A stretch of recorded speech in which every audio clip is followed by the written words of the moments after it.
Baik, masih ada sedikit waktu. Monggo, barangkali ada yang tanya, silakan.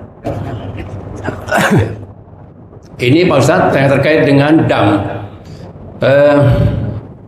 Jadi yang sedang berhaji, yang sedang berihram, kemudian dia itu tidak sengaja kemudian ada nyamuk, dicepleslah nyamuk itu sehingga dia ini tidak sengaja ya. Itu hukumnya bagaimana? Apakah wajib atau bagaimana? Yang kedua tentang hadyu. Hadyu tadi sudah ini konfirmasi kalau hadyu ini. Tadi disampaikan bahwa nanti distribusinya untuk 8 asnaf. Kemudian bagi yang berhaji kemudian dia ini apakah boleh menikmati dagingnya? Saya kira ini konfirmasi kalau ini. Tadi apa? Boleh enggak memakan dagingnya itu? Oke. Ya, saya kira itu. Ini konfirmasi tadi soalnya ada 8 asnaf itu. Okay. Saya kira itu saja, 2 itu. Terima kasih. Baik. Yang pertama, muharramatil ihram, membunuh hewan itu adalah hewan buruan, bukan nyamuk, bukan semut.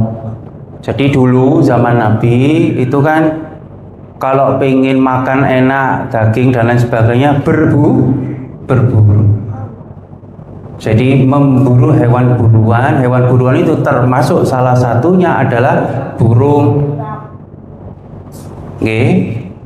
Hewan ternak dan lain sebagainya tidak boleh bunuh dalam hal berburu.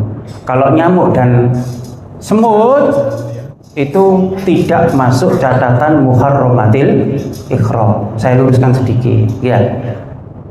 Ada memang beberapa ulama juga perbedaan pendapat ini ya, juga termasuk nyamuk dan semut dan lain-lain atau hewan yang lainnya itu kemudian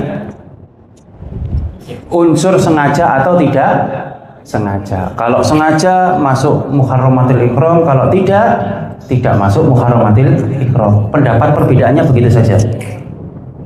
Baik, itu yang soal membunuh nyamuk. Kemudian tentang hadyu, sohibul kurban tidak dapat, Pak. Tidak dapat sohibul kurban. Ya betul-betul 8 asnaf. Ustadz, saya ini juga termasuk 8 asnaf. Saya yatim dan piatu. Gak duit bapak, gak duit ibu. Tapi kan bukan fakir miskin. Wih, sok berangkat haji kok. Nih, baik. Itu Pak, itu tentang hadyu. Sampun. Ada lagi pertanyaan, monggo. Ustaz, non sewu. Oke. Melanjutkan dari apa yang disampaikan Ustaz tadi. Kalau seandainya dalam pelaksanaan udhiyah itu kita mengikuti seperti hadyu apa diperbolehkan, seperti menyebutkan nama-nama korban seperti tadi. Itu satu, Ustaz. Okay. Yang kedua, nah ini mengenai yang tadi disampaikan Ustaz bahwa kita itu boleh berkorban bersarikat itu lebih dari 7. Tadi kan disampaikan seumpama, ini teknis ya Ustaz ya. Tadi kita sudah mendekati hari H, kurang 1 atau 2 hari. Kita kan sudah booking sapi tersebut dengan harga tertentu gitu. Dengan ya kita kalkulasi kita 7 orang Ustaz. Ternyata ada salah satu jamaah kita punya rezeki, dia pengen nambah lagi gitu. Nah sementara kalau kita cari sapi kalau kurang 1-2 hari kan agak susah Ustaz. Nah itu apakah diperbolehkan dengan harga yang sama, tapi pesertanya ini menjadi seolah-olah menjadi tambah menjadi 8 orang atau 9 orang dengan harga sapi yang sama pada saat suatu misal 20 juta di awal gitu. Padahal kalau bersarikat 7, kalau menjadi tambah lagi 1 atau 2 orang menjadi 9 orang ya Ustaz.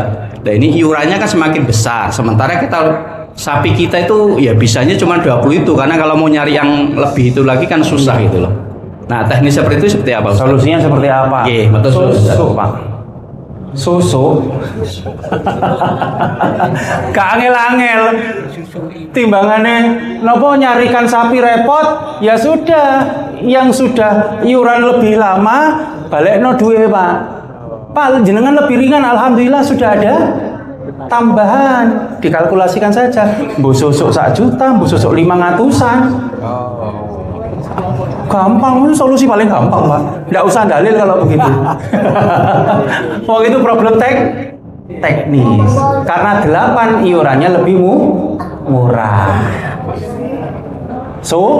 susu ngaten Pak. Nun sewu Ustaz. Saya tambahkan lagi nggih. Satu aja Ustaz. Karena selama ini kami sebagai panitia pada saat kita akotkan di awal mungkin iuran-iuran tersebut ada kelebihan, itu terus terang aja itu biasanya kami akumulasikan untuk biaya operasional untuk di tahun berikutnya. Oh, Nah, apakah kalau yang pola seperti itu juga diperbolehkan Ustaz? boleh, tapi dengan satu syarat loh nggih. Sohibul kurban harus tahu dan ridho. Harus satu syarat itu harus dipenuhi Pak. Ngoten. Jenengan misalkan sapi kelima ada tambahan 1 orang iuran, ngoten ya? Ya sampai panggil sebagai panitia, jenengan informasikan kepada orang yang berserikat di sapi nomor 5 itu. Bapak, ini ada kelebihan uang sekian karena ada ketambahan Bapak A misalkan. Pripun maunya jenengan susu, dapat susu uang tadi, atau kemudian ini nanti dijadikan operasional tahun depan. Kalau satu saja tidak setuju, ya jangan. Tidak bisa. Jangan Pak, belum tentu saya tahun depan dapat rezeki lagi. Ya sudah, mau tidak mau disusui. Tapi hanya 1 orang saja atau keseluruhan? Oke, kalau kemudian rapat nggak ketemu, buyar Pak. Itu problemnya, ya. Oke, nggih. Sohibul kurban harus tahu. Nggih. Matur suwun. Oke, sudah nggih. Satu lagi terakhir pun. Saya ingin menanyakan tentang hadyu dan dam. Kalau nggak salah itu ada wacana bahwa hadyu dan dam ini pelaksananya bisa di negaranya sendiri gitu. Kemudian yang saya tanyakan itu bagaimana? Padahal di situ dijelaskan harus di tanah haram. Kemudian yang kedua tentang udhiyah. Sekarang ini banyak fenomena lembaga-lembaga menawarkan kurban di daerah terpencil dan banyak angka kemiskinannya. Itu bagaimana? Padahal itu oke, saya jawab biar cepat. Yang belakang soalnya sudah protes. Baik, yang pertama ada wacana itu, oke, saya ungkap meskipun di sini macam-macam nggih, keterkaitan relasi ke ormasnya itu. Muncul fatwa dari Muhammadiyah itu kemudian hadyu dan dam itu pelaksanaannya boleh di tanah, tidak hanya di tanah haram, boleh di Indonesia. Itu karena memang menemukan berbagai macam kemursalatan, Pak. Menemukan berbagai macam kemadharatan di sana. Baik, saya tidak perlu dalil. Ya, dalilnya banyak nantilah. Oke. Napa contoh Bapak yang berhaji saat 1 bulan haji itu kan miliaran itu Pak. Kalkulasikan 1 miliar saja. Andaikan asumsikan yang 3.333 orang pakai ifrad, 3 juta sekian pakai tamattu, 3 juta sekian pakai kiron misal. Katakan saja 3.333 orang berhaji tamattu dan wajib, ini tidak boleh, 8 asnaf ini tidak boleh dipungkiri, harus ke 8 asnaf. Pertanyaannya, apakah mungkin diakomodir oleh Mekah dan Madinah, penduduk Mekah dan Madinah yang kemudian 8 asnaf, apakah sebanyak 3.333 orang? 1. Itu. Yang kedua, apakah mungkin diakomodir hanya dibagikan di Mekah dan Madinah? Kenyataannya tidak. Meluas ke seluruh tanah Saudi, bahkan di luar Saudi. Itu saja sudah tidak sesuai contoh. Maka kemudian ditawarkan solusi melalui fatwa Majelis Tarjih Muhammadiyah. Itu kemudian solusinya adalah boleh di tempat masing-masing. Tapi itu sifatnya fatwa, Pak. Sama dengan di Nahdlatul Ulama itu kalau di Muhammadiyah bahasanya ada putusan, ada fatwa, ada himbauan, ada wacana. Putusan itu sifatnya mengikat dan harus dilaksanakan. Fatwa itu diputus tapi tidak mengikat. Bertentangan tidak dilaksanakan, ya tidak apa-apa. Namanya fatwa. Itu begitu. Di kalangan Muhammadiyah sendiri juga banyak kiai-kiainya juga tidak setuju itu, ya banyak. Tapi ini terobosan yang progresif sekali. Bukan tanpa masalah ya, ada saja masalahnya. Cuman itu menawarkan sebuah solusi. Itu pembahasannya bagaimana? Kita kajian sendiri Pak kalau itu. Tidak apa-apa, saya ungkap alasan hukumnya ya tidak apa-apa, tapi tidak sekarang.